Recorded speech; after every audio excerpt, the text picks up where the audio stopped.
Good day, everyone. I welcome you on my channel, Divine Destiny of Souls, where I talk about my spiritual perceptions and the divine design of our world. This is the episode 7, and in this first series of episodes, I'm continuing to tell the story of my shamanic awakening and how I was guided to tell my story and write about it and just share the knowledge with the world. So I told about many different elements involved in the stories that will go back and forth because of these complexities. And I ended the previous episode on the second date with Jessica. And there was another element to that date that I haven't yet shared. So just before the meeting on the day before, I was sort of thinking whether I could find like new information about our past that maybe will help us sort of like have a better connection. But I also wanted to understand why I was so drawn to her fingers and why I could recognize her soul through the fingers, which was also something that very unique and that I wanted to just find out. It was kind of like surprising that I was able to do that, and so I thought that there's like a bigger story behind that.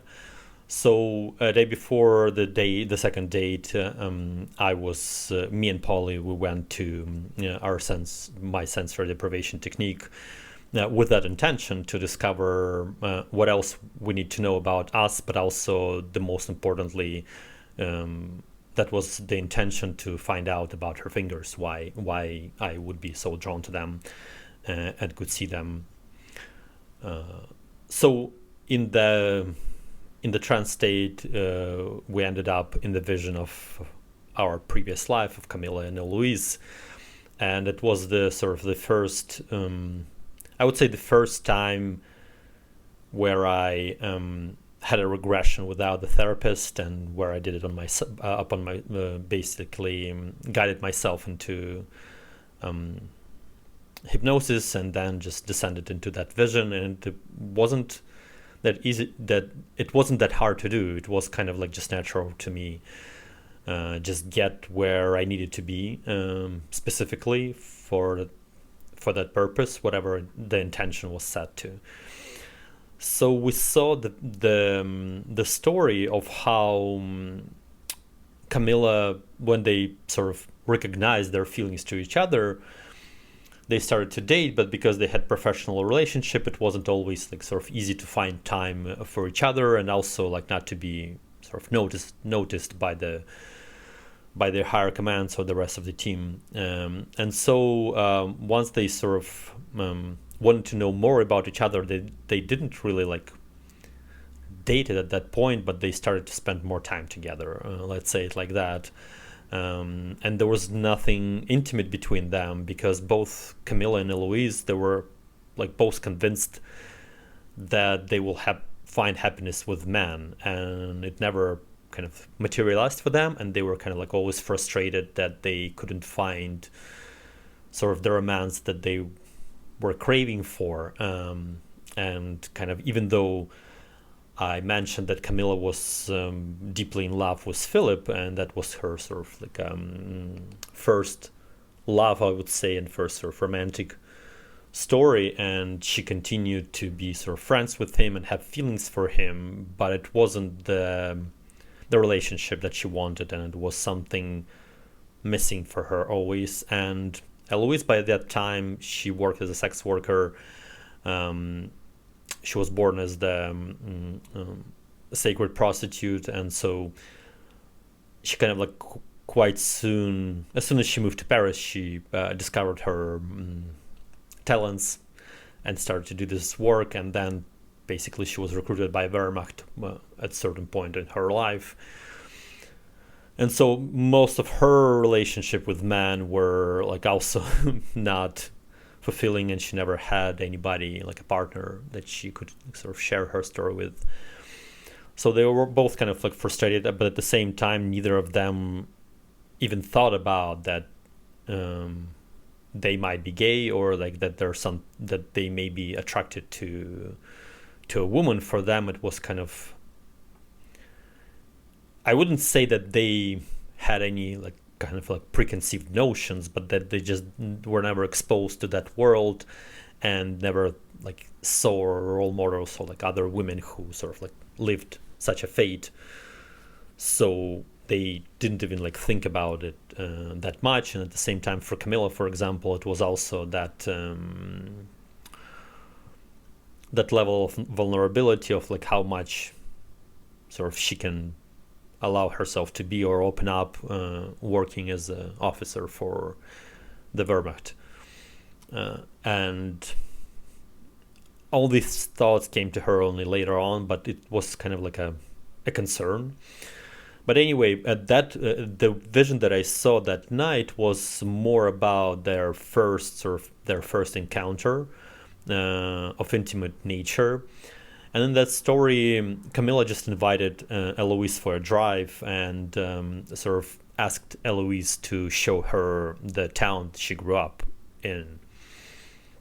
And for Camilla, it was kind of like escape Paris, escape Philip, escape all this drama, and just try to understand Eloise more and try to like sort of figure her out, or like just Camilla was trying to understand why she's been so drawn to Eloise, right? She didn't have the concept of past lives, but she clearly had very intense emotions in her presence, and she could sort of recognize her eyes, basically. And Eloise wanted to go back to her hometown for a little bit, and so Camilla offered to drive. And they got a car from Wehrmacht and basically just had this trip of two friends. And once they sort of arrived in this small town just outside of Lyon, they kind of just enjoyed their time there. They went to...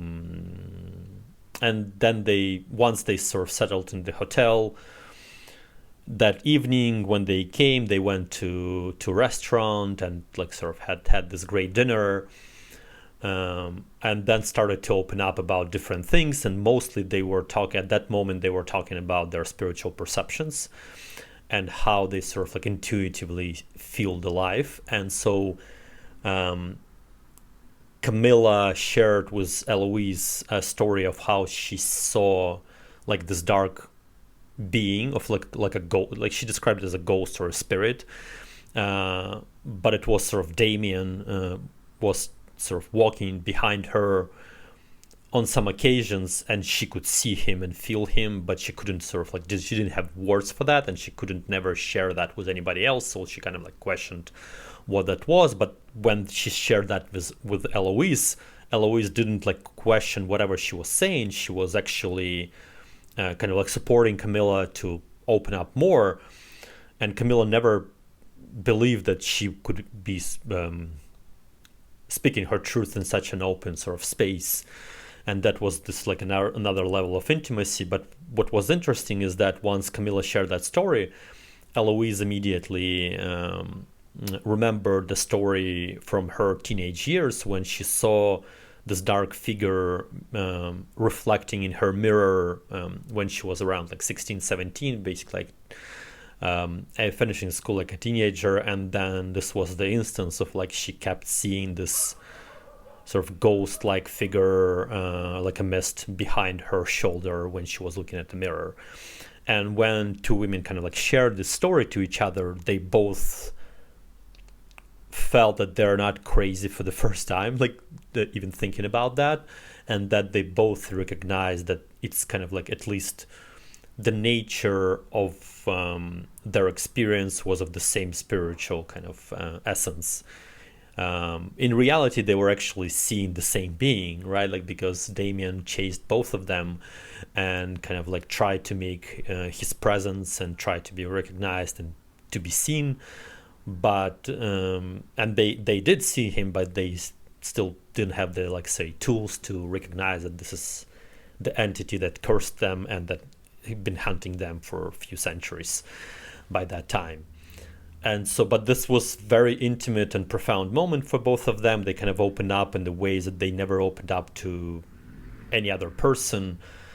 And anybody who's been in love, they know that this is kind of like, this is how you know that you're in love, you know, that you can open up to a person in the most vulnerable way, and you will not be judged or criticized or ostracized, but you would be embraced for your truth and for your unique design and for your essence and for who you are, and you won't need to be afraid to share the most strange things from your experience if you are in the presence of your beloved, and if it's like if it's a truly love, if it's truly unconditional love, you would be met with grace and like forgiveness and understanding.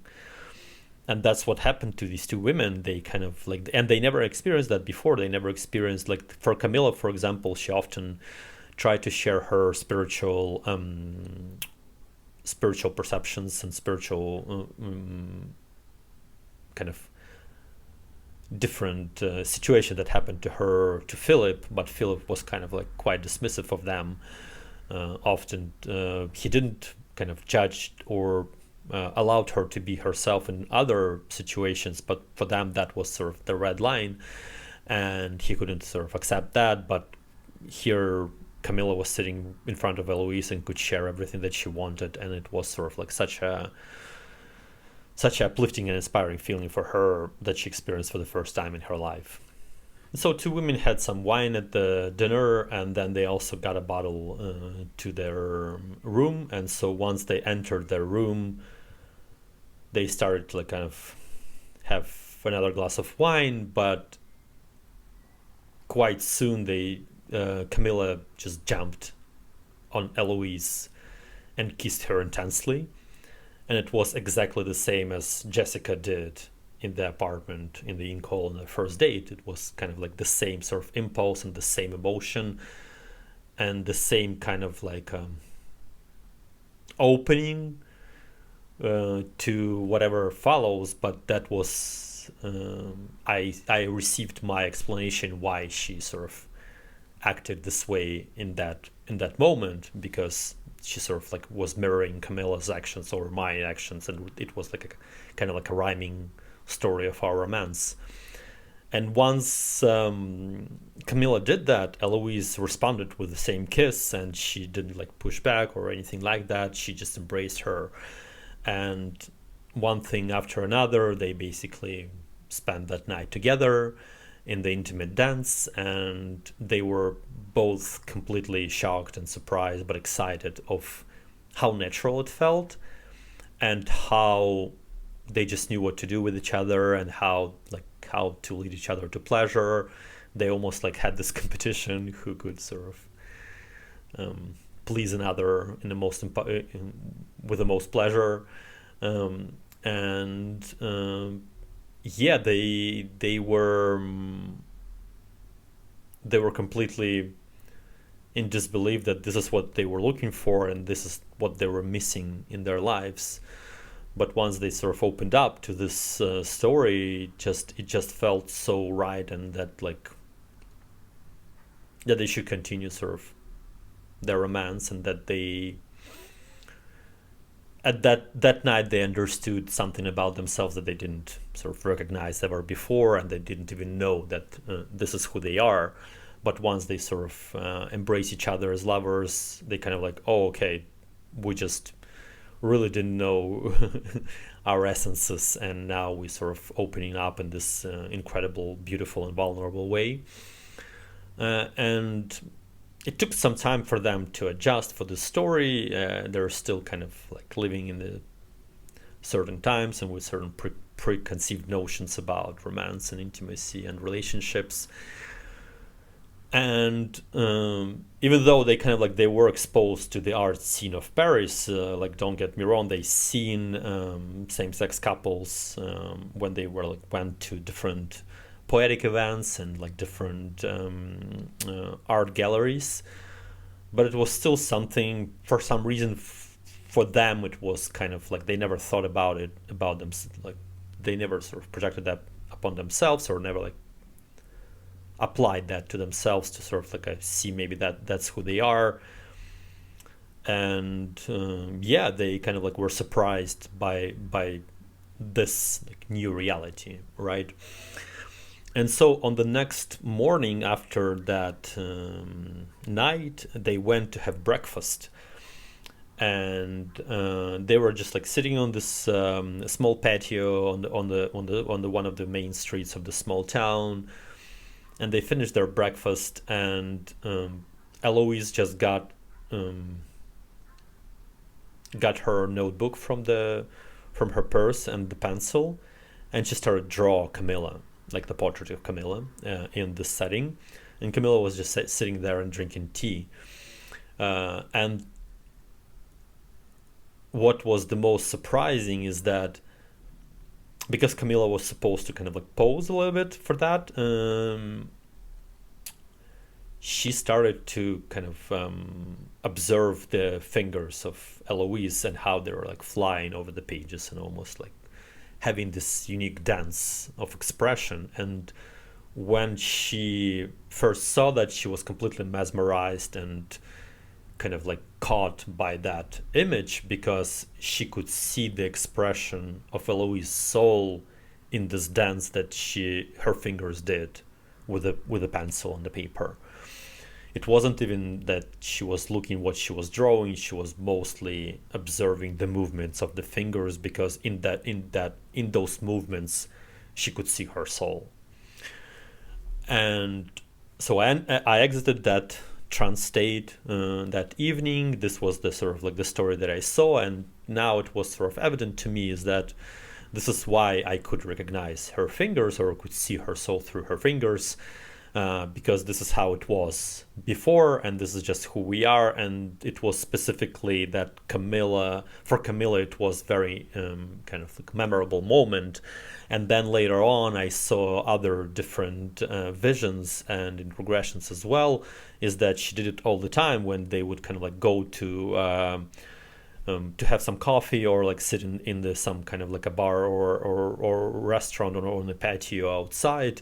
And when Eloise would sort of like be drawing, Camilla would just like be silent and just looking at her fingers, and this was her sort of almost meditation or the ritual of exchange. And that was kind of a unique expression of intimacy between two women. This is how they sort of like made love, if it makes sense. For me, it seemed that there were like a lot of romantic and intimate emotions charged in those moments. And so for me it was kind of like, oh, right now I could finally understand what was happening, right, and why it was sort of designed this way. And so when we ended up on the second date, when we ended up in the in-call, and whatever happened, and I was kind of like felt emotionally abused and sexually abused, but once Jessica sort of settled and stopped her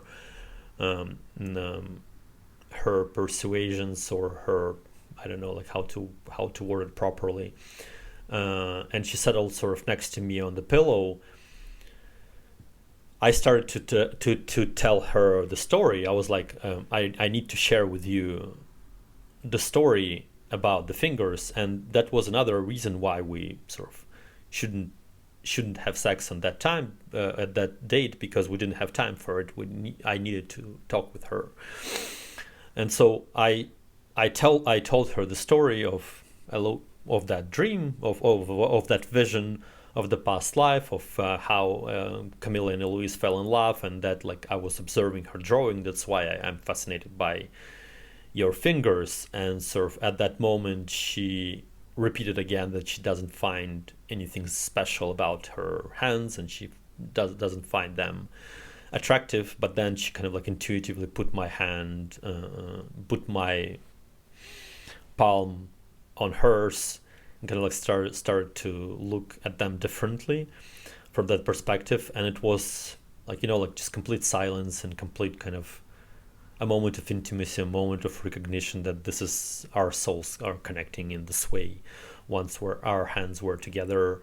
And there was like no rush for anything, and there was no sort of, the bad things almost disappeared from my memory, and I was just immersed in this intimate moment of connection. And everything that I was like sharing with her, she just accepted as truth. I don't even know how to explain it, but it was clear that we were talking about something that we both recognized as actually happened to us in past lives, and she didn't like question it. She didn't like fought it.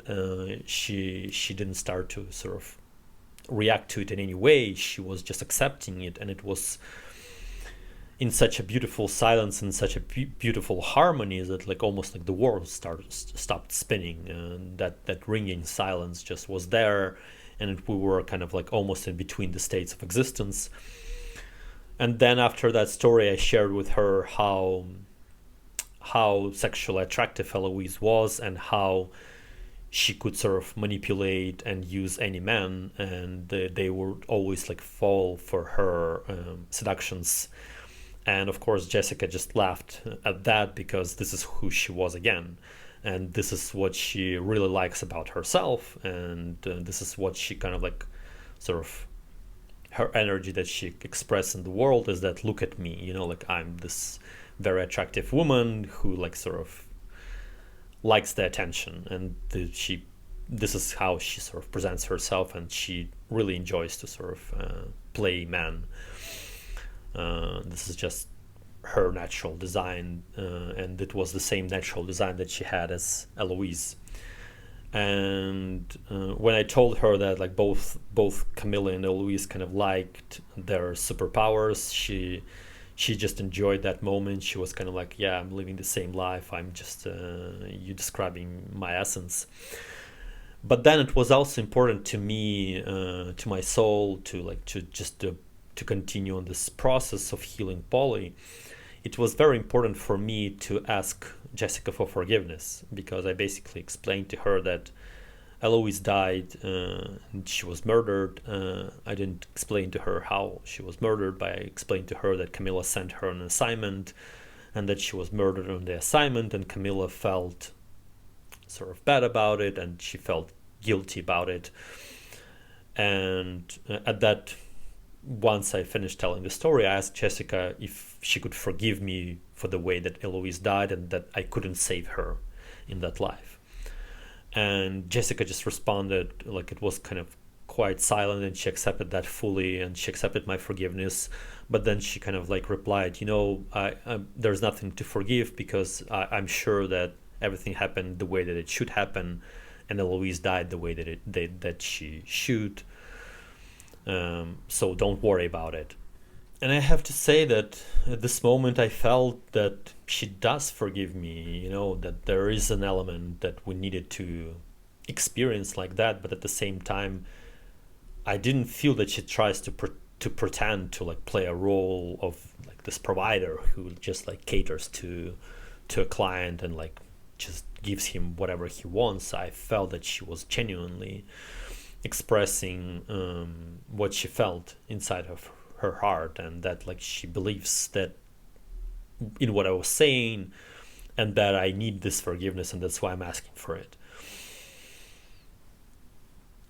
Again, it was this very unique moment of intimacy, and you can clearly see that there was like these two instances, two almost like two women battling inside, because like both in the restaurant, you know, like first, I don't know, like probably first hour she was Damien, not herself. In the second hour she was like completely opened up to me, and she was again being herself. And when we got into Inco, it like almost was the same. And initially it was this intense abuse that was perpetuated not by her but by Damien, who used her body to create this pain for me, to create this sexual abuse for me, so I would like sort of be living in fear and traumatized for the following months.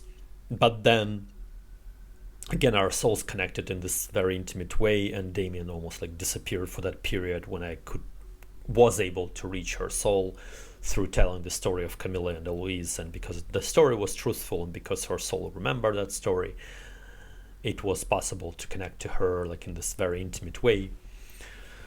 And so we kind of like continued to talk, like lying in bed, until our time ran out. And then I just dressed up, I told her that she wanted to open up her birthday presents. I told her that she can just do it on her own, and that there is a letter in there, and it was important for me to write it. And then we said our goodbyes. It was she by that time it was clear. She kind of like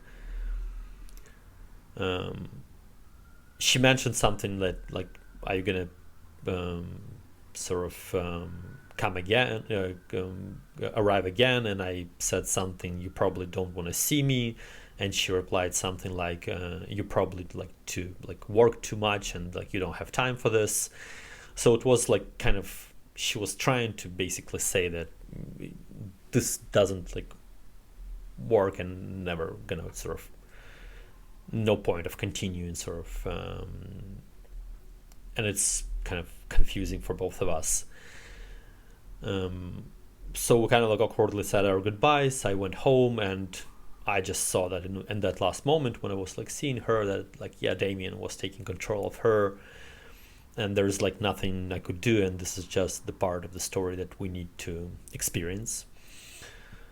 And a couple of hours later, I sensed that she was angry with me at that letter, but that letter didn't work, and opened up the next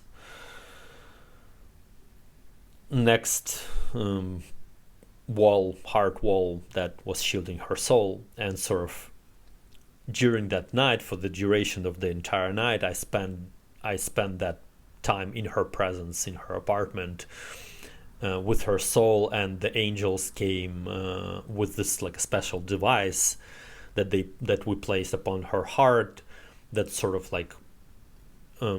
started healing of her energy body, but also opened up the possibility for me to extract the last pieces of Eurydice, or to extract the last pieces of Polly, and like allow her to live with me.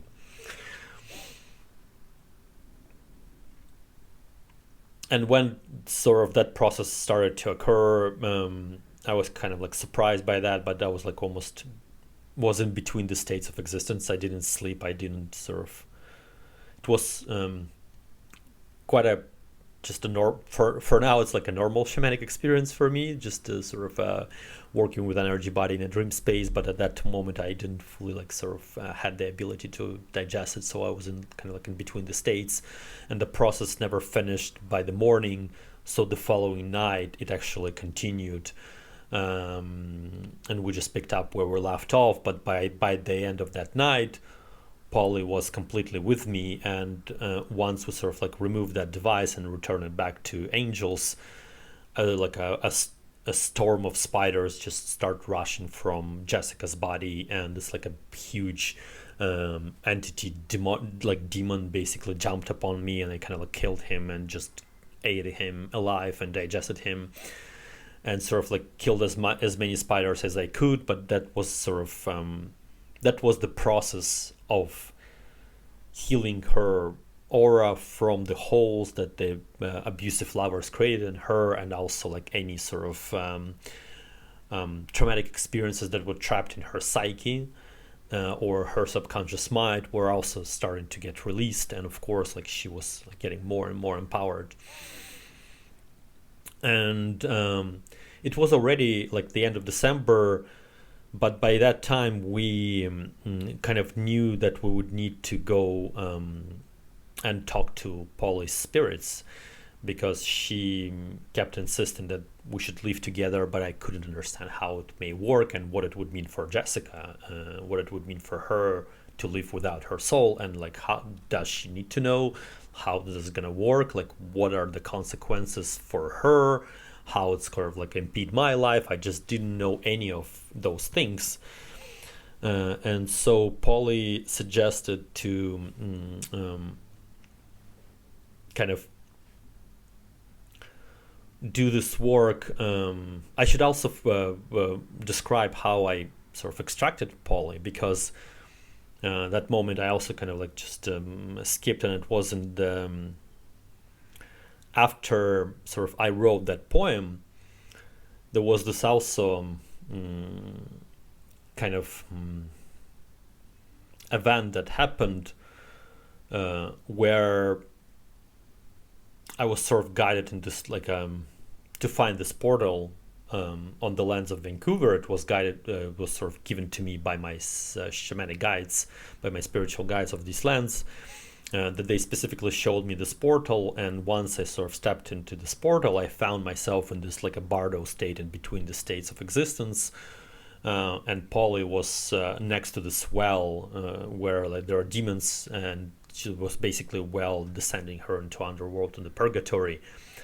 And she was like right next to the well, and she was able to get out of the well because she had this rope hanging to her, and the rope was consisting of the words from that poem.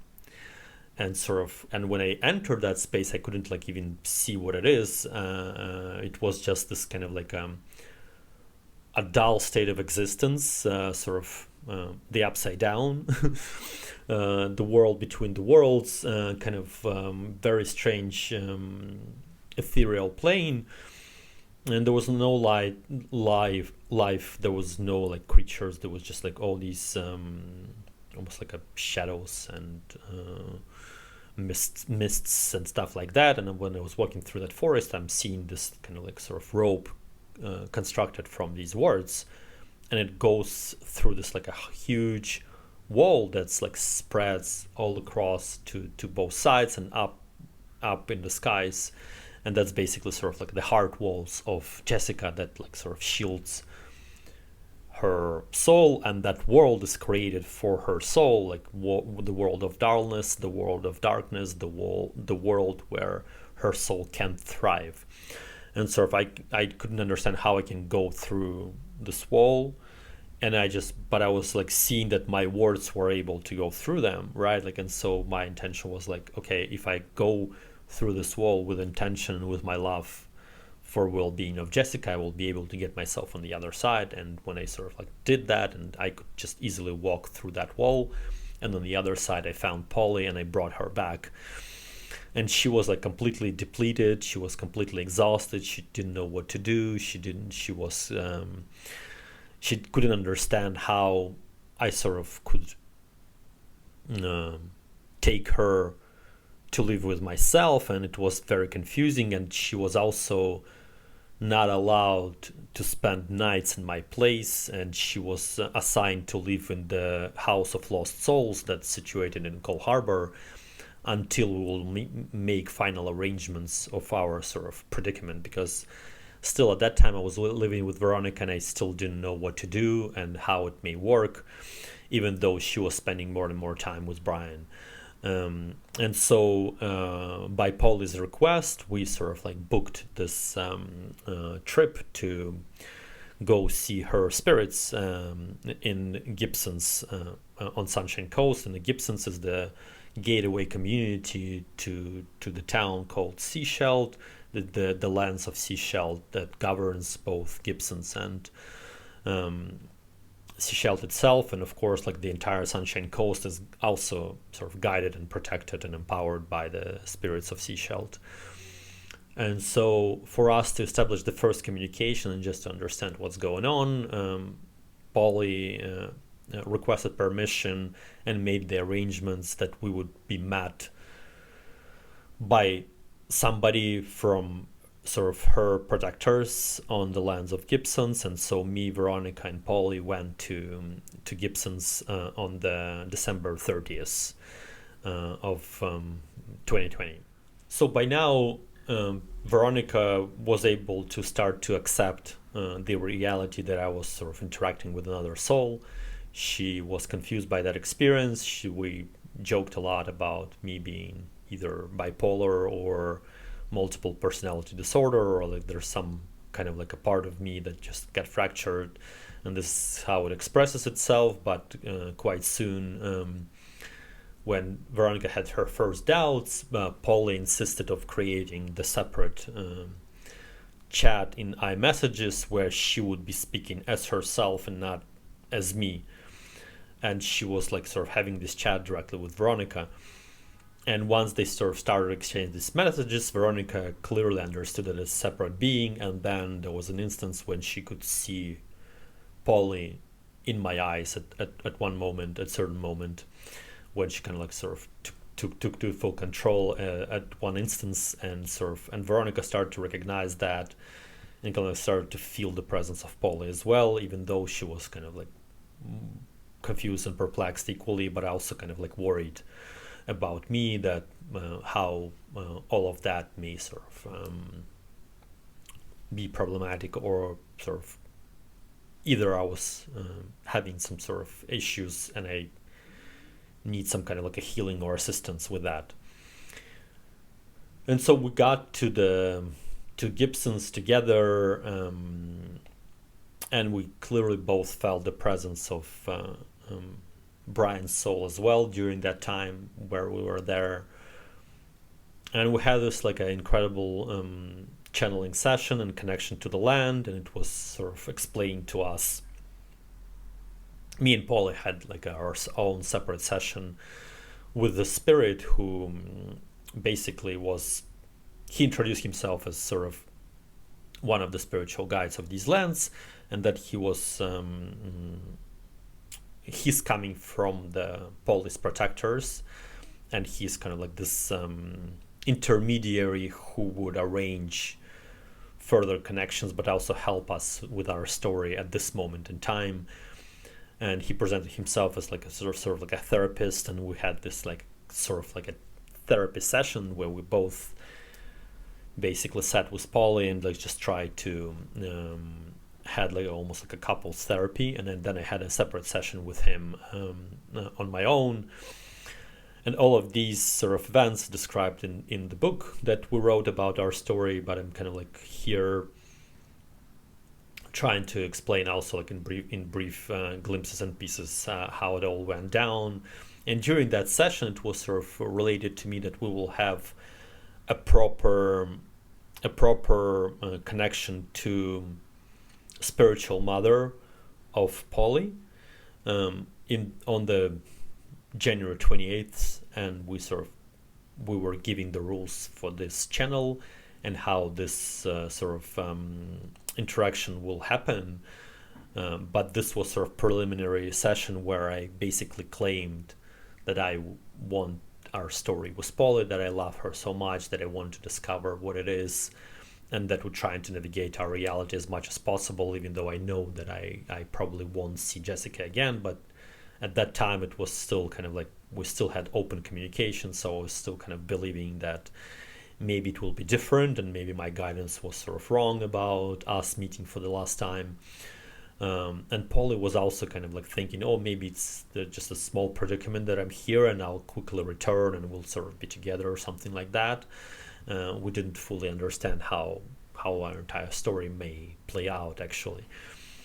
And so that's why we started to ask all these questions of the spiritual guide, and sort of it was kind of related to us that nobody trusts Polly of the Sechelt spirits, and nobody likes what she did.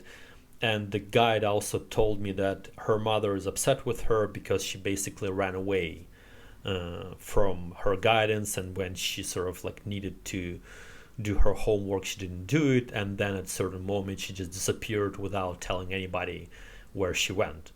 And so that her mother is kind of like angry with her, and that she would sort of she would not like it, that not only that Polly would return sort of after the absence and after giving all these worries to her and to all the spirits of Sechelt, but that also she would return with some guy who they never met and who they didn't know, and that not approving, and that like knowing sort of the stubbornness and free-spirited nature of Polly, they kind of like this guy kind of like dismissed the fact that we already started our healing, that we already have the progress and we already have the distinct results, and like kind of like something that tangible that can be proven that Polly was getting better.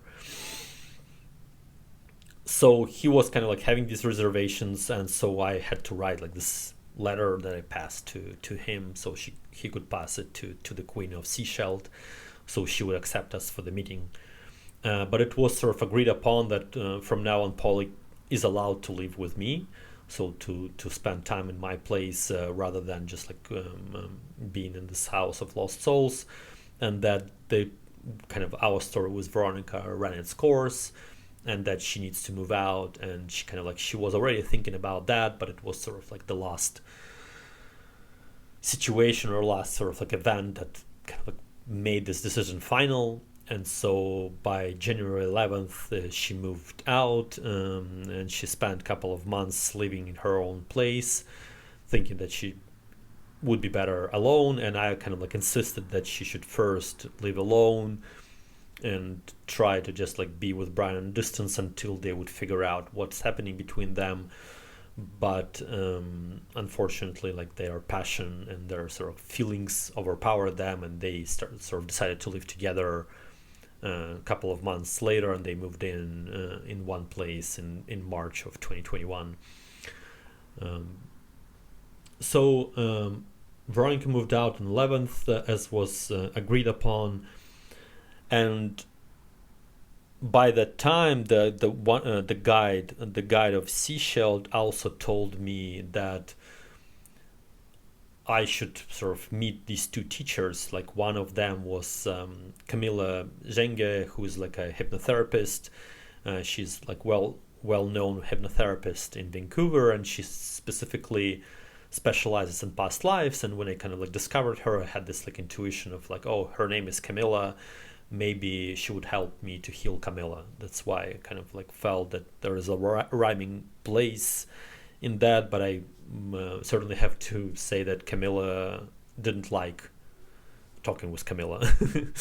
So they kind of like had this, just the energy was not there. But we had, Camilla was the best therapist to talk to Thomas, and he was sort of like very open up to her, and he rarely talked to anybody else. He only preferred to talk to Camilla. And so the guide basically told me that you need to start planning the sessions of hypnotherapy to review and revise and sort of like heal your past lives and understand who Jessica is, or who Polly is, and how we are connected, and why this Damien is basically chasing her and wanting to own her. And he also mentioned to me that I should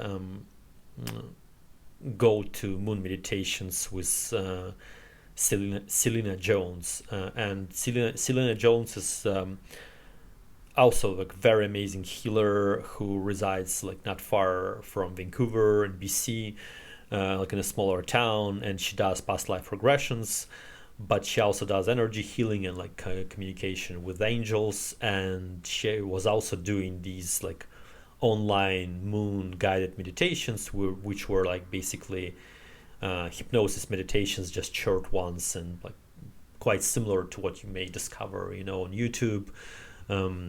Different guided meditations with just voice, without any music. And Polly actually discovered her. Like Polly found out about this woman, but the guy basically told me that like you both should attend these meditations, and it's kind of like they will help you on your path. And even though Polly was kind of already told me that with her intuition, I was still kind of like on the fence, because it was essentially a woman's circle, and so it was kind of uniquely synchronized that the first moon meditation was actually on the January 12th.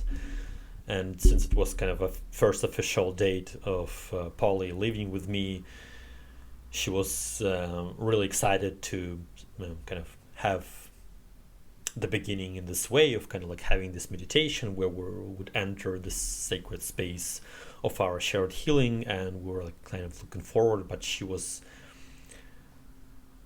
insistent that it was very important for our healing. And basically the every single time that we attended these events, they were structured in the same way. They would always happen on the full moon and on the new moon. So basically every 2 weeks. The first meditation would be like about 20 minutes. You just like sort of lie with your eyes closed, and then you're being guided through this like a story. some of them were more spiritual, some of them were more kind of just regular hypnosis, so like object imagery kind of hypnosis. And then there would be and the first one would be sort of for the body, the second one would be more for the soul or for the heart, in the same way, sort of 20-minute meditation with different imagery, and kind of Selena would also pull cards in between, like divination cards or oracle cards in between these meditations, and then you would wrap it up with a 20-minute writing meditation where you would sort of write whatever sort of comes to mind, or whatever you're experiencing, or whatever you need to heal. But just through the process of writing, you discover something about yourself as well. That's kind of like the idea behind it. And since they were essentially like classical moon circle, or female moon circles of the ancient times, the way that like women would sort of engage with each other and with the community and with the forces of nature, even though I was presented in my body and like I was also having all these experiences, they were designed specifically for Polly, and she was sort of attending them through me, and it was sort of required part of her healing that was prescribed to her, if it makes sense. And so in our first meditation, it was kind of both were incredibly complex and unexpected. In the first one, we just saw a lot of darkness, and I was like seeing myself in the space of Jessica, and like seeing how she sort of cries, how she's sort of like being abused, how like I was always like seeing the predatory nature of her past lovers. It felt like it was sort of a cleansing of her subconscious again, of cleansing of her suppressed abuses that were stored in psyche. But it was like kind of like incredibly dark, and it was incredibly painful, and I cried a lot during those first 20 minutes, just being with her and sort of processing all of that. But during the second meditation, I was completely surprised, because I saw myself with Polly, and Polly was around like 4 years old, and I was this adult man, and quickly I realized that it was sort of the vision from the life of Thomas, and because it was the same garden that I saw in the first regression. And in that garden, he was like standing there on the hill, and Polly was just running down the hill, as almost like a girl playing, and girl just covering the world. And then Thomas was like standing there and basically trying to immerse himself in life through observing Polly, and only her have provided him happiness at that time, because it was the period of the time where his wife just died. And so he was completely devastated by the grief and by the loss of his partner in crime. And so nothing kind of like revived him, but only seeing Polly could revive him. And then the image ended that me and Polly like being basically four in this garden, through Thomas and Polly, we were sort of seeing how they were planting seeds, and Polly basically was helping Thomas to plant these seeds, even though it was awkward, and she kind of like couldn't do it properly as a child, and it was very kind of like a cute and inspiring moment for Thomas, and kind of like revived him, and they basically managed to plant these seeds together. And the idea behind it was, of course, it was just a memory from the past life that we were seeing. It was also a suggestion that we need to heal that life together, and this is why we met. And the other part was that like we are planting the seeds for our future as two souls. We're just doing that in the garden of Monticello. That's just the only thing that matters, and that the results of that harvest would only manifest 250 years later, right? Like in this process. But this was the idea behind that, like we would create something together, and this was the metaphor of that. And once we got to the writing meditation in that first sort of session, it was also kind of like we discovered surprisingly that they were also designed for poly. And so when we were giving this time to write for 20 minutes, I wasn't writing as me. I was just allowing Polly to write whatever she wanted to write. And that kind of like provided healing. And usually, and she was like, basically from that point on, again, we attended these moon meditations every 2 weeks for the next 2 years. And it was always kind of like the same way, is that like there would be one session that would be sort of like more like for us, another session would be more for just for poly. Sometimes they were both only for poly, and it was like a different imagery. We often would connect through these visions to the land itself. We would often see the kind of the memories of the land, like the stories of people who lived and died here. We would connect to like I don't know, ancestor teachers and just like these elders who were clearly living not in our times, but we could sort of see their souls and communicate with their souls and almost like build the bridge of the knowledge to the land, and kind of like being guided by the land and like seeing all these images. But in most cases, all these meditations were about some kind of like polis healing. Either we would see Jessica's apartment and clear that, or like we would see something from past lives, or we would just like see the images or visions that would help Polly to deal with whatever we were dealing with during that time of the year when the meditation happened. But every single writing meditation was always about her sort of trying to heal herself through writing and just confess whatever was her sort of on her mind, on her heart. And they were usually addressed to me and Jessica together. And she kind of like, she had this idea of like, once sort of she would return to Jessica, we would kind of like read these letters together with her, sort of thing, and like sort of have a blast or have a fun, and like see the progress of how Polly was healing through these letters. And she was always like kind of grateful for both of us and trying to express what she was seeing in these letters and trying to express how she was trying to heal Jessica.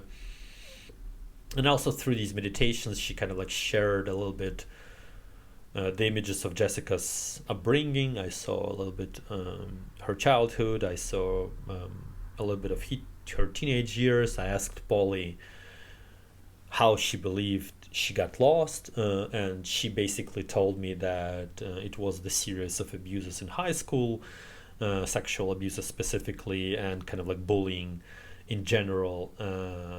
But then also like that she in her later teenage years she had to do the abortion, and that was the moment that her soul got lost fully. And this was also kind of like something that I later on recognized in my other patients, is that, for example, my mom had the same sort of experience. She lost her soul when she did the abortion. And it's not the same for all women. I'm not claiming something exactly right or wrong. It's a moral situation for every woman, but I'm kind of like strongly believe in the spiritual course of the child being attached to a woman long before the conception has happened, or at least 2-3 months before it happened.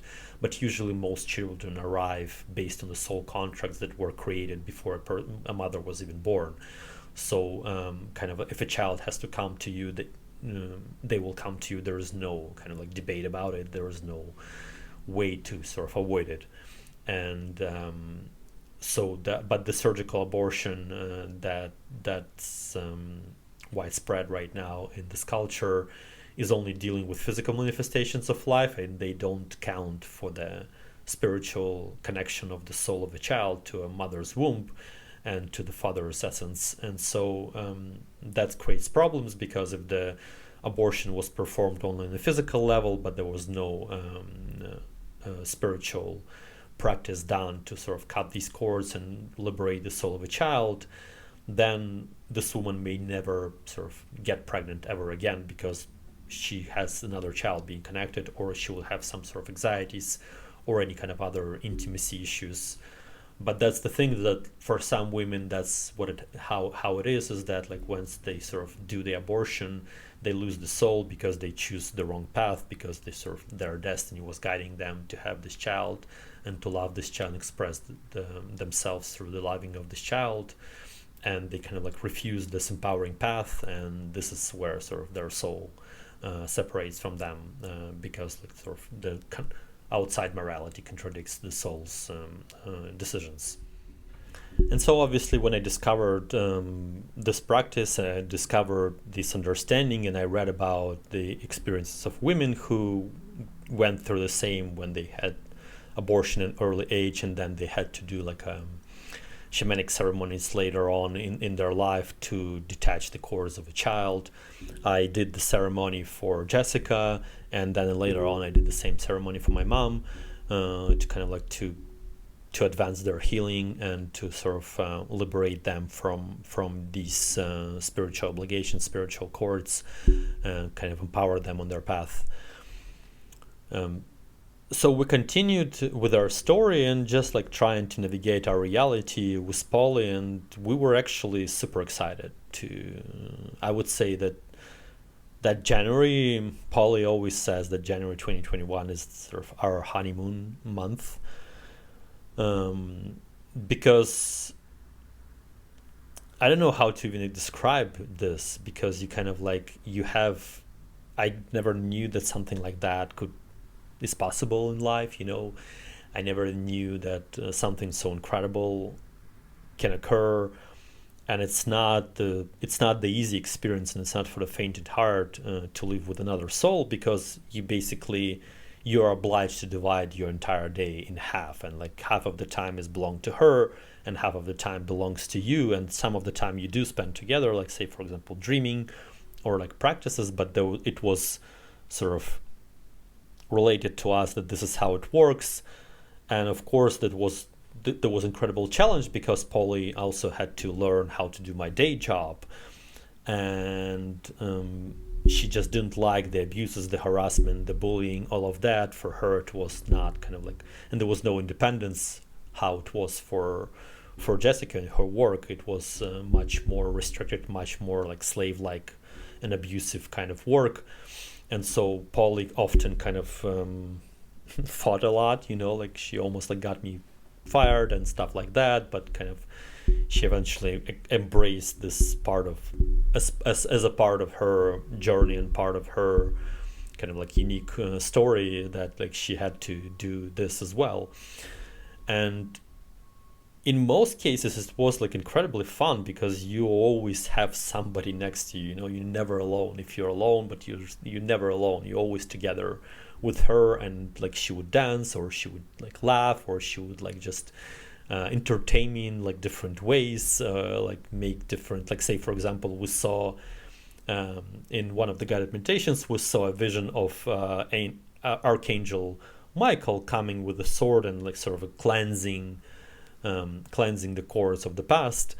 And Polly just sort of like had this one day when she sort of like flew with a sword in the skies as if she's Michael, kind of. And I was like walking from the work and like just seeing her flying in the skies like that, and she was just like making fun. Or like the other day we would go on a bus to the work, and she would like turn the bus into a nightclub and just dance to like different tunes that she would pick up, and kind of like just again trying to cheer me up. So in many ways it was incredibly inspiring and uplifting experience. And I would say that it was equally also stressful and demanding, because like you would either like fight because you share all the thoughts, all the emotions, all the feelings. She didn't like, of course, seeing my past. She didn't like seeing me with other women. She didn't like even if I talked to another woman, sort of thing. She believed that they would steal me from her, and like she would not be able to finish her healing. She wasn't that kind of possessive, but she literally really was kind of jealous and thinking that, oh no, then like we should be together, sort of thing. and it was kind of like a strange predicament. And yeah, we did all the things that the couple would do, like go for the walks, listen to the music, drink mimosas and have brunch, smoke joints, and just to dance to Lana Del Rey, all sorts of things. And it was really that kind of the thing. It was exactly, it felt like honeymoon. It felt just like time just for ourselves, even though we already were engaged in like different spiritual practices and trying to navigate our reality and trying to understand it. It was still, a lot of that was kind of like incredible fun, and it was many things were quite amusing while we were trying to adjust to that reality. Like, for example, she couldn't stand going to bathroom of her heightened sense of smell. She couldn't sort of like get out of it in any ways. She had to sort of endure it. So we tried to find like different ways how to make her experience easier. Of course, my diet switched. Like, for example, I'm usually a tea person, but Polly insisted to drink more coffee, more lattes. That was Jessica's drink, and I just like couldn't escape it. Like, Polly was just doesn't matter if I asked for a tea, she just like insisted and like begged. And sort of like when a soul begs you from when a female begs you from inside, it's kind of like it's so hard to say no, like it's just, this is the entire experience, is that women know how to sort of play us, or even like just persuade us or nudge us. But when it's kind of in the outside, you can sort of kind of manage it. But when she's inside, it's almost like impossible. And on top of that, she of course she knew all the passwords to my bank accounts and all the PIN codes. So even if I would say no to her during her time in my body, she could just like do whatever she wanted, sort of thing. And so all these things were kind of like surprising to me. She insisted, on one of the days, she insisted that I would like sort of shave my beard, and I told her specifically that like I don't like it. It's like I look hideous. I don't like how I look, and you will laugh at me when you'll see me without a beard. And she's kind of like, no, I want to make judgment for myself. I still want to do it, and I want to like experience what it is to like shave a beard as well, right? Like sort of she only spent, out of her 8 lives, she only had 1 life as a man. So for her, it was kind of this experience, this unique experience of being able not only to be in the body of a man, but also being guided by the man, how to sort of navigate the reality in the body of a man. And so she kind of like, she shaved that beard, and that's exactly what happened. She was just looking at me in the mirror, and she was just laughing and like saying, oh yeah, you do look strange. And she vowed to never shaved my beard since that time. So all these kind of like a cool small things that, and she would start to discover music. She would like specifically put Lana Del Rey to cry. Some albums, other albums, she would specifically put to dance. And so it was kind of, then she discovered some of the dance. She really liked kind of dance music. For example, I like Uncle and James Lavelle, and she never heard them, and she discovered them, and they became her like favorite dance music, stuff like that.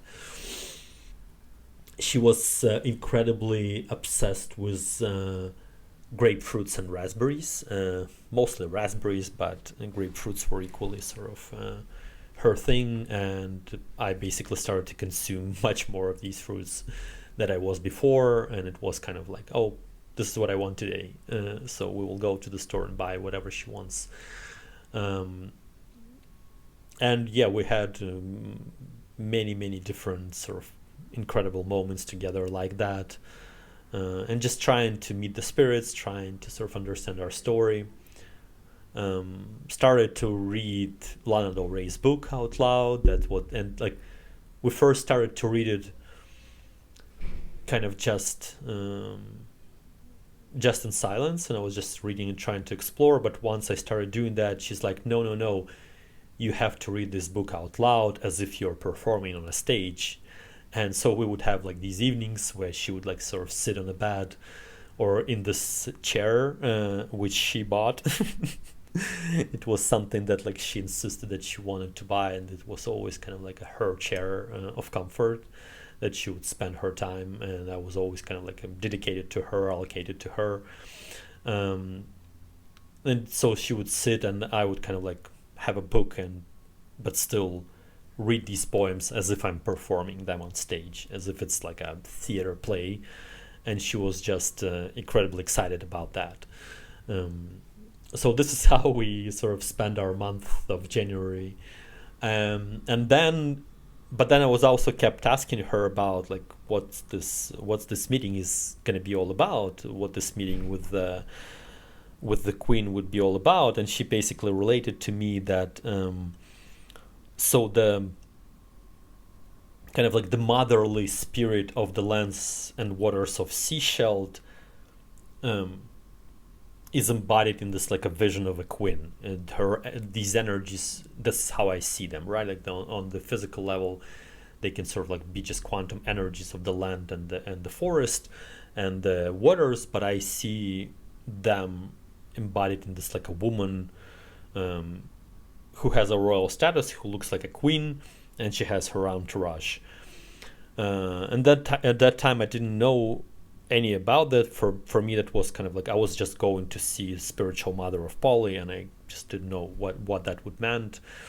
And sort of Polly told me that that she has really bad relationship with her mom, because with her spiritual mom, because she ran away and she avoided like doing the studies that she was required to do, and she never explained why she ran away. And so because of the way that she ended things and never explained herself, she was kind of like scared, intimidated, and afraid to go back. She was like, I'm going to be judged and you're going to be judged, and they're not going to accept you because of the way that I am, and they think that I'm reckless and stubborn and sort of like now doing my work, and they don't trust me, all these things. But then she's kind of like, I knew that I had to run away for some reason, but I couldn't understand what it is. And then, of course, later on, we discovered that Polly, out of all souls that I worked with, she has the most incredible female intuition. And kind of all female souls have kind of like unique intuition. That's just like one of the divine talents of the female body and the female soul. Everybody knows that female intuition surpasses male intuition, like just something that like very unique gift that's given by nature to women and to female souls. But even though all the female souls had great intuition, and it's always kind of like led to empowerment, and I always on my path I always trust female intuition, because I know it will lead me to the best place possible, even if it may be confusing or strange at first. I know that women know where to go, sort of thing, and I know that they feel how the world should be with their intuition more with their minds. And that's like the idea behind the sort of Canada and feminism and just Western society, is that like to destroy that, to remove that from women and like take away their power and just like made them into just obedient robots who think with their heads instead of like thinking with their gut, with their womb, with their heart. Because intuition comes from like sort of the space in between the heart and the womb, and it's empowered by this connection. And so, but even by that time, it was clear that Polly guided me to sort of retrieve all of her pieces. Her intuition guided me to go to Gibson. Her intuition guided me to moon meditations. Her intuition guided me to other things. But every single time she would tell me something from her intuition, she would start like immediately like self-doubting and kind of like going into cycles of self-loathing, that like, oh, it's not true, I'm not gonna bring you anything, don't follow it. She was kind of like just not trusting it. But at every single time that we did, it would sort of like give very like, we would receive spiritual powers, we would receive knowledge, we would receive like basically the roadmap for our next steps. So I was, by that time I was already kind of like surprised, even though she was not feeling empowered in that. She knew that this is one of kind of the gifts that she has, even though we still didn't know the extent of it. And so she basically said that I ran away because I intuitively felt that it was the right thing to do, but I didn't know that I was actually running away from Damien and that I needed to find you. And kind of her argument was that if I would sort of told my mom that this is what I did, then she would not sort of allow me to do that, and so I had to do it. And now I have the proof that I did the right thing, that I followed the right path, because it led me to you, and with you I can heal, sort of thing.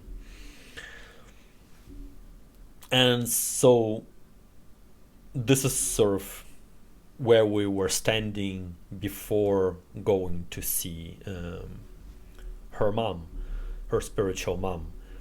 The other thing that I forgot to mention is that once we sort of returned from Gibson's and it was clear that we kind of like gonna be living with Polly and Veronica moved out, on the 4th of, I think it was on the 3rd or on the 4th of January, Jessica announced on Twitter that she's going independent and she's not going to be with the agency anymore. And for me, that was a clear sign that our spiritual work was producing the results in the physical life, even though I didn't like fully made that connection. I kind of like intuitively felt I couldn't like allow myself to believe that. But it was clear that we did so much clearing of the spiritual residue of the traumas that we brought Polly back that Jessica would be finally like feeling empowered more. And so she announced that she will be going independent, and Polly was like, well, I don't know, like I'm feeling perplexed by this guidance, like that we never gonna see each other again. I don't know how to do that. There was no communication after the letter, and Polly was like, well, we should write Jessica and ask like how to sort of make future dates moving forward. Do I need to reach out to the agency, or do I need to reach out directly to her through the Twitter or maybe through the email?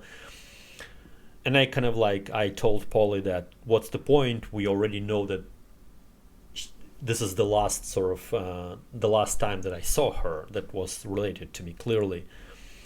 And Polly was like, after the meeting with the guide from Gibson's, she was like, yeah, but Jessica needs to make that decision herself. Like she can't sort of, she needs to either provide consent to like be something more, or she needs to withdraw her presence altogether from your life, but only she can do that decision, because right now I'm kind of like in between the states, because if she would sort of say no to you, it would be clear that she's rejecting her love and I can sort of be with you, so we need to write to her. And so we wrote on the night of the 4th, and I kind of like basically wrote saying I had a great time last time, and now I'm seeing that you're independent, so how do I book with you like moving forward? And on the next day, she basically responded with a short letter. It was very professional, it was polite, it was respectful, but it was stripped of her essence, and it didn't address anything that we experienced, as if it was like non-present. She basically wrote to me that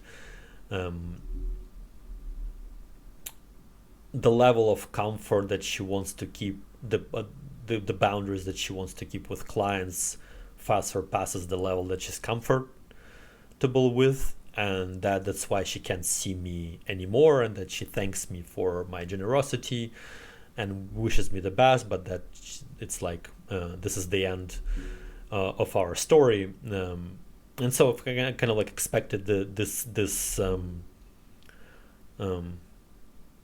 concept of this response, but I didn't expect that it would be so kind of so absent of her essence, so kind of like dry. I don't know, like just I did expect from her to have any kind of explanations. I did expect from her to hear what she was feeling, because it's like it's such a strange thing that like a woman can claim that she doesn't have any kind of feelings when every man knows that all the feelings are always written on the face of a woman in her eyes. Like that's the thing, is that like it's men who can pretend and play love and kind of like say that they are in love where they are not, just to get sex or get something from a woman. But that's the thing with women, is that like they can't hide when they're in love. It's the same sort of story how I described to you how I saw the love in the eyes of Veronica, directed towards Brian. But it's the same thing, especially when it's directed at you. It's almost impossible to sort of like hide that love. And I knew that Jessica loved me, and I knew that our love was coming from the skies, and that Polly loved me, right? So I knew all of these things, and so it was just pure gaslighting, right? Like to say that there was nothing between us, and that these feelings were not true. But Jessica was classical. I don't know, like how you would like these women called here are gold diggers, but in terms of sort of sex work, this is one of the things, is that if the provider has a lost soul, if they kind of like not doing this work in an empowering way, they can become predators, and they usually turn into predators, and they use this profession to kind of like either extract money or energy from men, or they do it for self-pleasure. Or the other thing is that there are plenty of women who do this work who are convinced that like if a man hurt them in the past, right now they can use this profession to sort of hurt men in reverse. And because all men who see sex workers, they are like perverts and corrupt and sort of like bad men, they have moral sort of obligation almost to hurt these men, to kind of like a revenge type of thing. But for Jessica, it was always about money. That's how she was brought up to be in this world. This is what she was trained and taught by the society, because the society didn't value anything else outside of money. It's just obsession with the money of the society is like always surprises me, and I still can't get used to it, and I still can't understand how people don't see or understand or value unconditional love, and that it doesn't mean anything. That Jessica was ready to like basically, you have to, if you love somebody, you have to basically spend every single day suppressing those feelings to be able to like sort of avoid this person or not interact with them or like escape this love. So it's a lot of energy and spiritual work like that could like go towards something else, but like people in the society are kind of like equipped to do that. And I was so surprised on many occasions how like women do that, because like this is sort of the essence of their nature, is to love. And when they kind of like suppress that love, to like spend so much energy to suppress that love every single day, just like it's absolutely incredible how they can do that.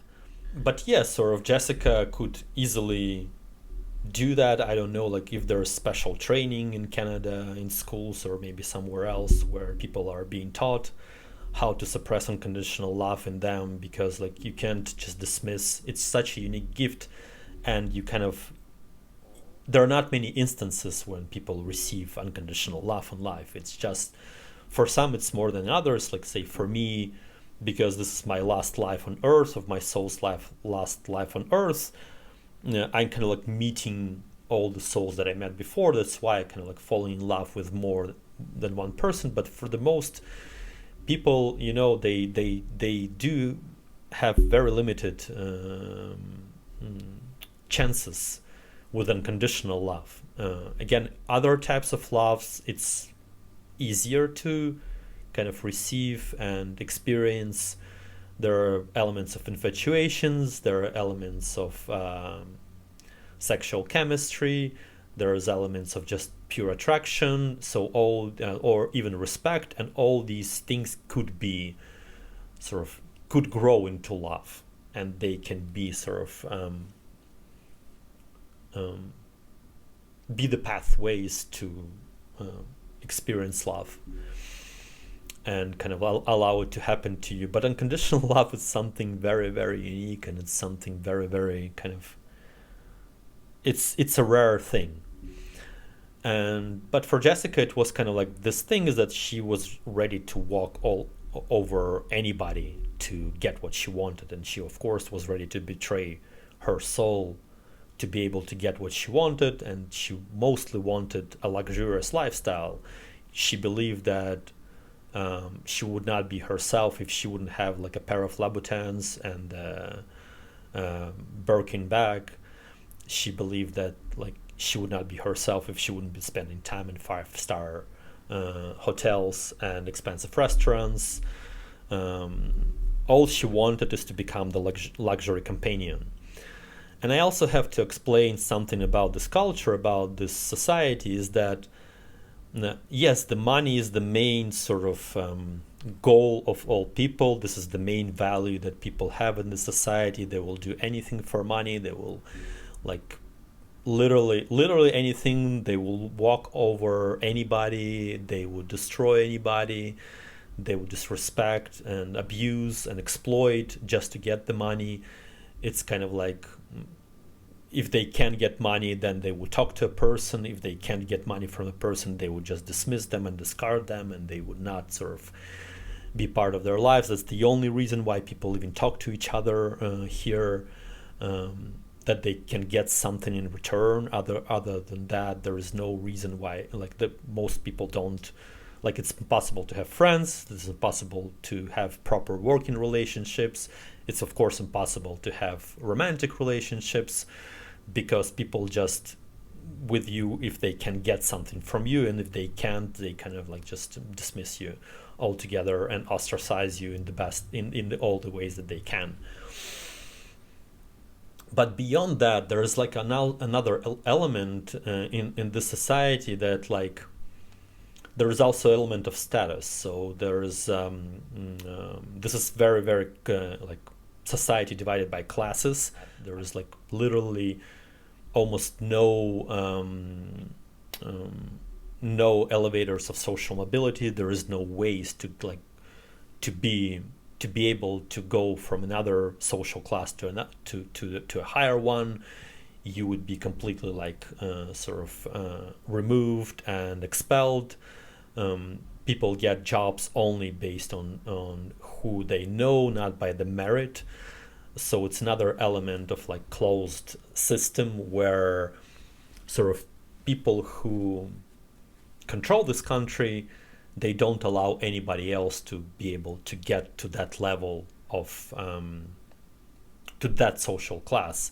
And so basically this country is divided like probably like 30% to 70%, and 30%, this is sort of the upper middle class and elites, who basically treat all the rest as expendables, all the rest basically living from paycheck to paycheck, trying to get by, trying to survive, and in most cases they rarely live fulfilling life. It's almost kind of like a continuous struggle.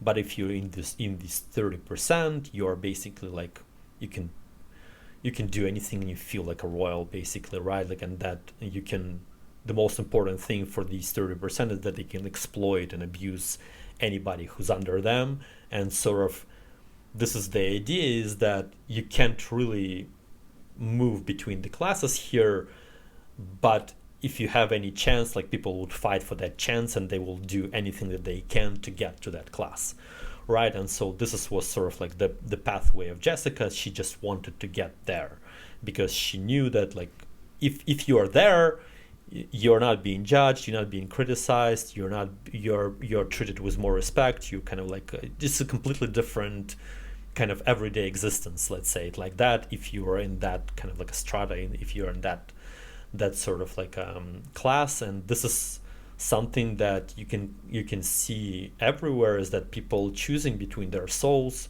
or love, or their relatives, and they choosing what to get. And because the perks of being in that class are so clear, and the struggles that we all have in the other 70% are so intense and everyday and so abusive, that you basically will do anything to get out of it. and if you can sort of like move, you would move. If you can kill yourself, you would kill yourself. But it's like, if you can get there, like, people would do anything to get there. They would, like, again, walk all over the people. They would betray unconditional love. They would lose their souls. They would do anything, just because this is how the Canadian society is structured, and you can only have fulfilling life in Canada if you are in those 30%. If you are not, you always be miserable, and like hopeless, and just like living in constant abuse and humiliation and bullying. This is just how it is, and kind of like, and I kind of can understand that, but at the same time, I felt completely devastated by that kind of news, that I would not see her again. And even though we had this incredible time with Polly was also, for the first, I think, week, she was really confused of how that would all kind of like happen. And she started to tell me, maybe you can find Jessica on like online on some social media. Maybe you can install Tinder and find her there. Maybe we can go to the place where she took clients that she took me, and maybe we can sort of like observe where she goes, and maybe we can find her somehow. Because I was under this impression of like, oh, how I'm gonna sort of live with Polly, I should return her back. And so this was what she was suggesting. And of course, to all these propositions, I told no to her. But you can also see that, like, I could understand through that experience, I could understand why some people become stalkers. Because if you don't have that spiritual knowledge, if I wouldn't be sort of to be able to discern that Polly is Polly and she's a separate being who lives inside of me, then everything that she would be telling me, I would perceive as my thoughts, right? Like, and so if it's a stalker who doesn't understand that he lives with another soul, and the soul like basically tells him, oh, go for this woman because the soul wants to return to that woman, this man obviously would be sort of like walking around and trying to like get a connection with this woman. If he knows where she is, if he knows where to find her, he would be just doing that. And of course, for me, it was not even the option, because I kept telling Polly that like, I'm just going to be deported. I can't just like allow myself to get into trouble with law. And then I was also kind of like, there is no reason for that, like if we are sort of in the way that we are, then there is a higher reason for that, and that we just need to discover it and basically find a way to heal you, and this is how you would return. So after that message where Jessica told me not to contact her again, we tried to return Polly in meditative states. So I went into my meditation and tried to sort of at night and try to push Polly into Jessica's body. This is what Polly asked me to try to do, and we tried over the series of nights and nothing happened. And it sort of became quite clear that we need to complete some kind of like a process of healing before she could return. And it's not going to be that easy, and this is just how it is, and we just need to embrace it. And so sometimes Polly kind of accepted it, but sometimes it was kind of very triggering for her. She wanted to be in her own body. She wanted to sort of like have a physical romance, and she couldn't accept it fully. And it was also interesting that on the next day after I received that letter from Jessica, January 6th of 2021 happened. And so it kind of like was another confirmation that now Damien would be in charge, and he was sort of flexing his muscles and showing what he could do, including Washington, right? Like, so that the darkness, that the next 4 years will be the years of darkness. And now he was kind of showing what he could do, is that how he could sort of empower this malevolent event happen, which was blamed on patriots when it was clearly staged to secure fraudulent elections.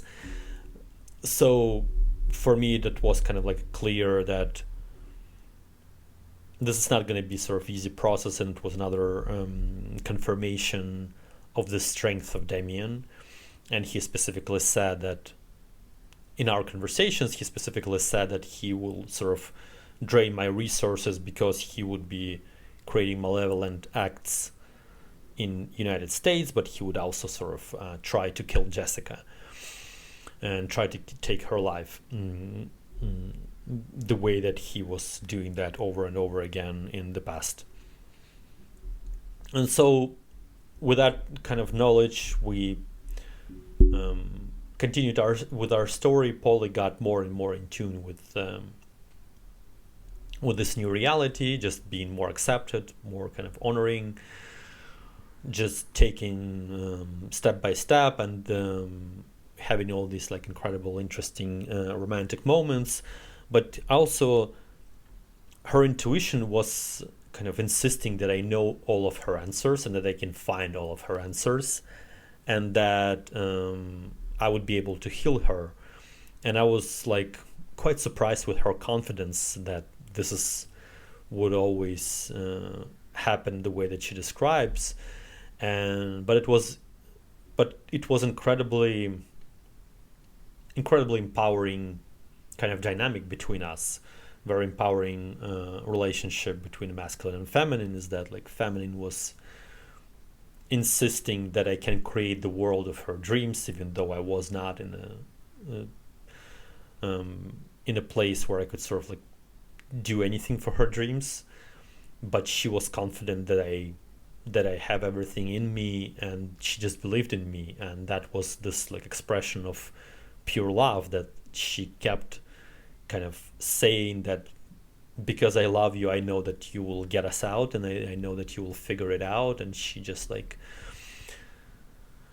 was so inspired by our connection, inspired by this love, that she kept like sending all these energies to me. And I kind of like, I couldn't understand how I could find her answers, like what to do, like I was still confused. I didn't know like if I actually withdrew all of hers from Underworld, all these things. And Damien was also kind of like trying to kill Jessica, but Polly was like, no, we're gonna like sort of save her and protect her. I know that you will do that. And it was this incredible feeling of like just that she believes in me, and because she believes in me, have faith in me and love in me, we will get to something empowering. And it was the same kind of like feeling that I experienced with Veronica when we had our relation, when we only in the beginning of our relationship, and she would always like push me to empowerment, and we were able to come here because she believed in me, and she kind of kept insisting that there is something better for us. And now it was the same with Polly, but now Polly was inside of me, and so it was kind of also a very interesting way of perceiving the reality, but just having more confidence in my story, and like just that we will figure it out. And so then I was also started to ask Polly during this month of like, I just couldn't understand. I was trying to get more information how Jessica basically lost her soul and how she got her fractured energy body to that extent. And I was like, well, probably it was because of that she's doing sex work, and this is the reason why it happened to her.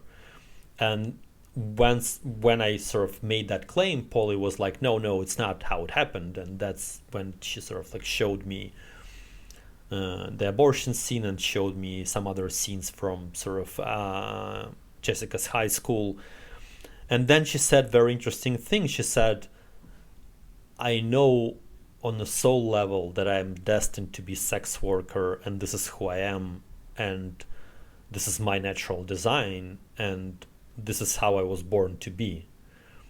And I was completely surprised by that answer, because I never heard anything like that before. I didn't know that sex workers were not choosing their profession, but they're born into their profession.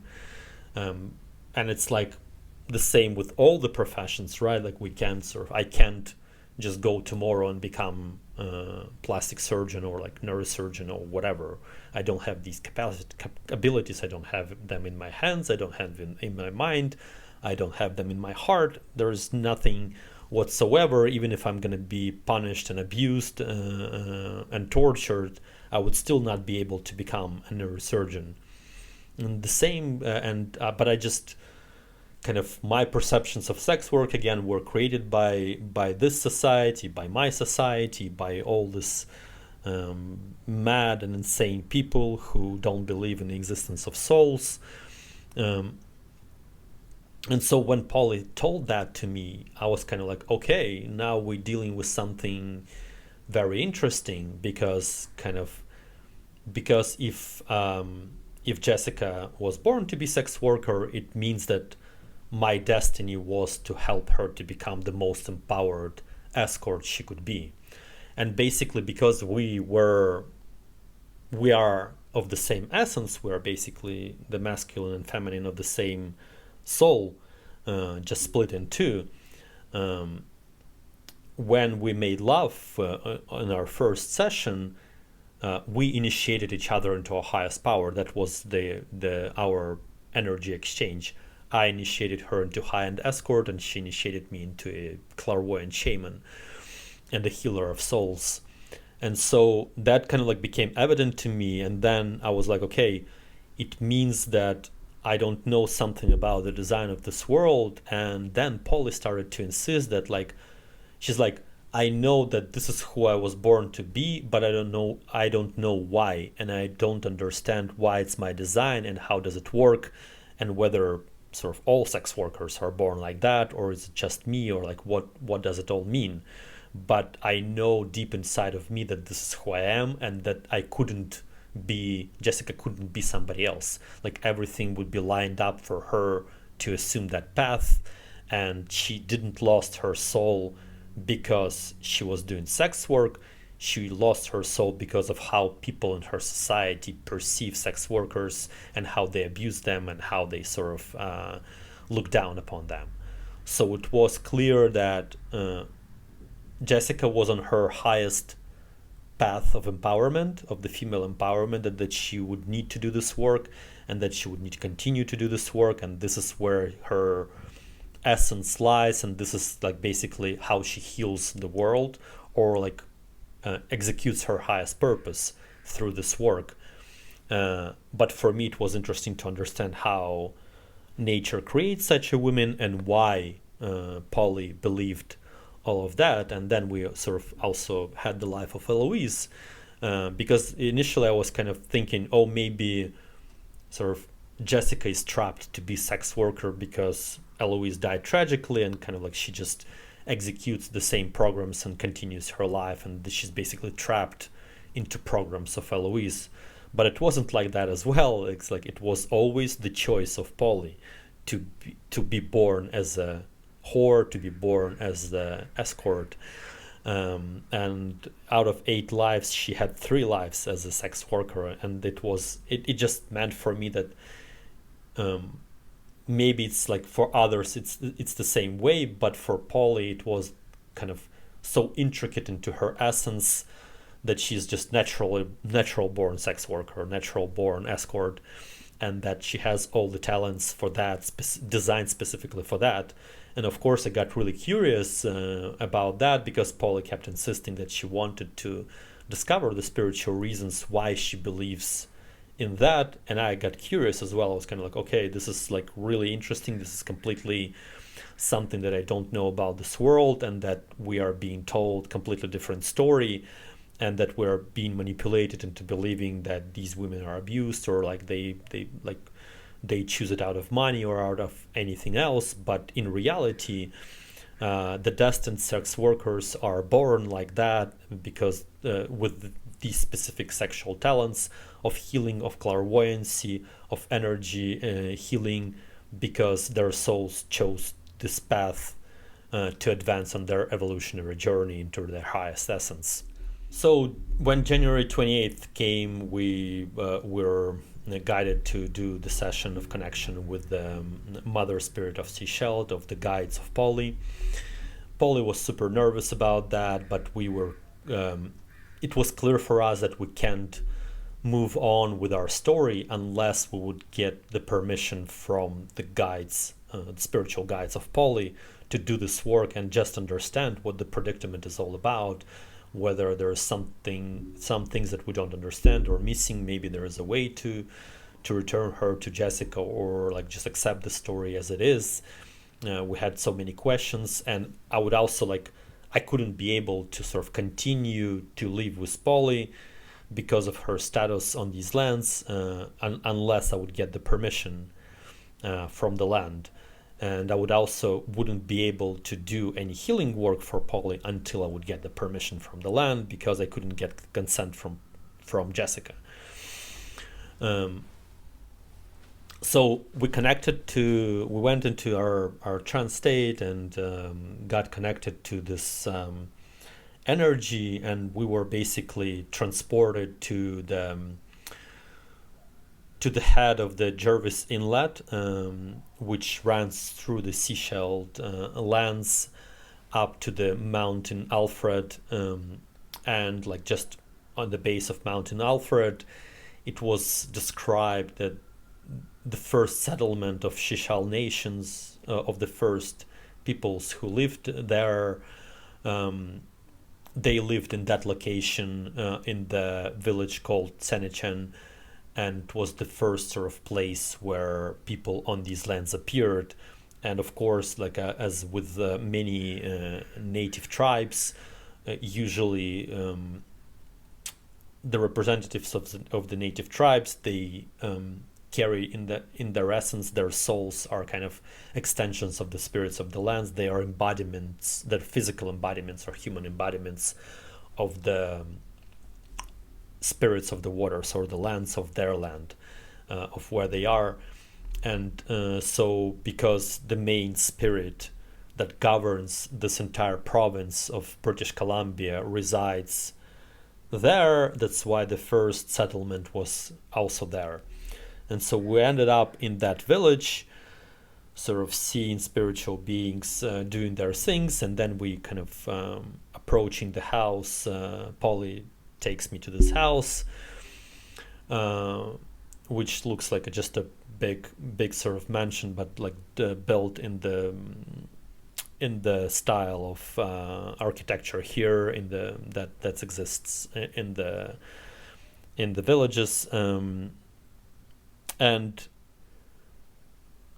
while I was walking through that village, I kind of like carried my heart out in the open, sort of like and it was like sort of sparkling and shining in all directions, so like everybody could see it, all the spirits could see it, and that was sort of like illuminating our past as well. And when we got to the house, it was kind of like became sort of like a kind of, it became almost like a celebration, and people were gathering around and they were just like following us. And then they also like seeing Polly, because she was basically a princess who was returning to her lands, and everybody kind of cheering for her, but they didn't know me, and so they were curious. And that noise created sort of like a lot of disturbances for the Queen of Sechelt, and she kind of like went out of her house with her entourage, and like seeing Polly, she got like completely angry with her. And then she clearly saw that she was with a man, and that kind of also brought another element of dissatisfaction with her daughter.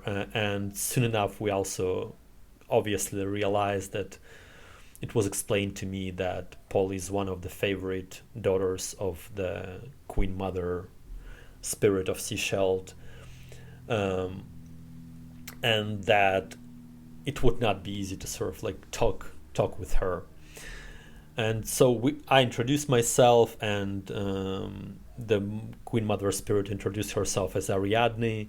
It's just the name that we use for our exchange when she sort of interacts with the First Nations here or with other people. She uses other names of the preference between the receiver. But basically, it's kind of like she embodies, like Ariadne embodies the feminine spirit of the entire province, the main spirit, the royal spirit that governs the entire province. And so the other spirits are kind of like report to her, and she also delegates different duties to other spirits. For example, she delegates some of her duties to Pemberton mountain spirits, and some delegates some duties to spirits of Tofino on the Vancouver Island, and basically spirits of Tofina, for example, are in charge of everything on Vancouver Island, even though they're reporting to her. And so we use the name Ariadne because, in my perception, this the royal Queen Spirit of Sechelt has the energy of the goddess Ariadne. It's like the closest out of all archetypes that I know of what kind of energies she carries, and she's kind of like agreed to use this name for herself in our exchanges, and this name I'm using in the book and here as well. And sort of I was carrying this heart outside, and like it was just bright and shiny, and it was almost like blinding her and the entourage. And she was like, "What are you doing? Why are you drawing so much attention to yourself? And why are you having all this noise?" And she started to scold Polly right away and like saying, like, "You haven't been here in such a long time, and now you're just appearing here like with this show and with this man that we don't know about." And Polly's like start to immediately sort of defend herself and saying that she ran away because she sort of needed to summon me, but she couldn't summon me like living with her mom, and also like she needed to explore life, and the only way to sort of summon me would be to search for me, even though she didn't know that this was what she was doing. And that she started to say basically that I summoned him to come all the way from the other land, like, and that I'm in love with him, and that like he knows all my answers. And kind of like Queen just sort of brushed it off, and she just kind of dismissed me, and she perceived me as sort of like almost like a hippie type of romance that like the mother would perceive with her daughter who ran away, that like I'm just here for a short period of time just to have fun, and there's like nothing serious in my essence, in my presence. And so when she grounded Polly and forced her to go to her room and like just stay grounded there while she would talk to me, she had time to properly assess my heart. And then once she saw that it does shine with unconditional love, she had no other choice but to invite me into the house for the negotiations. And I couldn't understand how it is, because she was like really dismissive of me, and she could clearly see that I wasn't like on the level of the life that Jessica sort of deserves, right? Like that I wouldn't be able to provide that lifestyle. I wouldn't be able to provide her with a house or children, anything of that sort. The Queen even like asked me to show my bank accounts and like present what I have, because this is what I told her, is that like I told her right away is that like I do have unconditional love for your daughter, and we have this past life connection of the soul connection, but I also sort of don't have much money, and I only have like debt right now. And this is what I showed her, and so this was the only concern for her. But the reason that she even started to talk to me was that in the book of life of Polly that she had, it was specifically said that there would be a man with unconditional love who appeared on her path who would be able to defend her from the demon, and who'd be able to sort of like bring her the happiness that she wants. And because I was the first man who ever appeared on the path of Jessica who had unconditional love, the Queen had no other option but to give me the chance, because that was the main condition, is that like he may not have the resources to provide the royal status that Polly and Jessica deserved, but at the same time I also had unconditional love, and she didn't have other kind of other ways to deal with the situation. She needed to talk to me. And she basically told me all of that in the beginning of our conversation, and she told me that I have all these limitations, but at the same time Polly is one of my favorite daughters, so it means that she's carrying the energy of the princess, of the royal princess on these lands, and that's why she should be treated accordingly. But that also like she knows about this Damien being who's been hunting her and who's been wreaking havoc on her lands, and she said we don't have other magicians to be able to deal with him, and it seems that like you know what to do. And this is the reason why we sort of engage in this conversation, and that we will create the rules of engagement for you and Polly and us to do the spiritual work that you need to do to expel the demon. So this was how we started our conversation, and I will continue with the story in our following episodes, and I hope to see you there.